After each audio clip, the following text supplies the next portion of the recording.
In a stunning escalation, Iran's president has declared the country is now in a state of full-scale war with the United States and its allies, words that immediately sent shockwaves through global markets, military commands, and diplomatic channels. Those three words, full-scale war, carry weight far beyond rhetoric.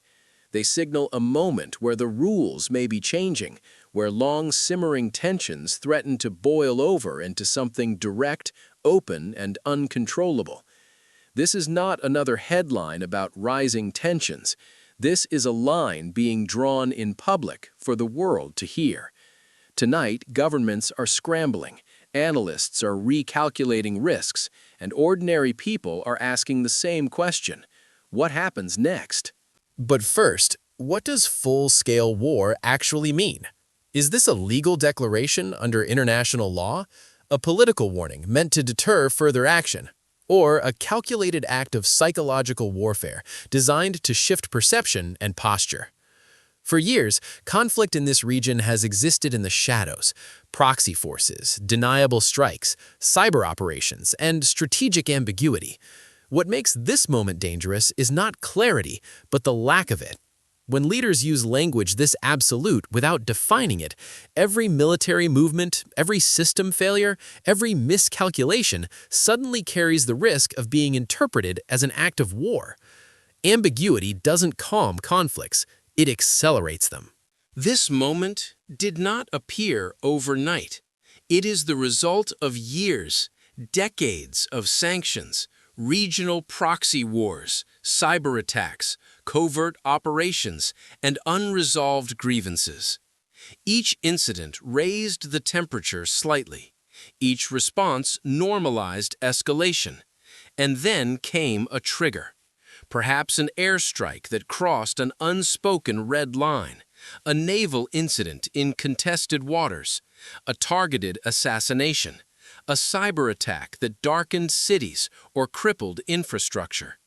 History shows that wars often begin not with grand strategy, but with a single moment where restraint fails, and escalation ladders, once climbed, are difficult to descend. So what would a real war look like? Not like the wars many remember. Iran's strength lies not in traditional force-on-force combat, but in asymmetric warfare: missiles, cyber capabilities, regional influence, and the ability to disrupt far beyond its borders. The U.S. and its allies possess overwhelming air power, naval dominance, and intelligence networks, but also global responsibilities and vulnerabilities. This wouldn't begin with tanks crossing borders. It would begin with systems failing, communications disrupted, navigation compromised, infrastructure stressed, markets reacting before missiles do. The battlefield would be everywhere at once. And no conflict of this scale stays contained. Neighboring states would be pulled in, some by treaty, some by geography, some by necessity.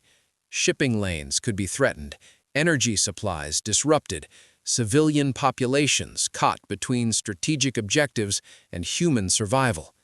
Neutrality, in moments like this, becomes fragile.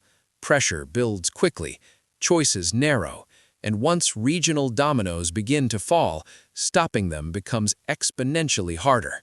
The effects would not stop at the region's borders. Oil prices would spike, inflation would ripple outward. Supply chains, already strained, would fracture further. Stock markets would swing wildly as uncertainty replaces confidence.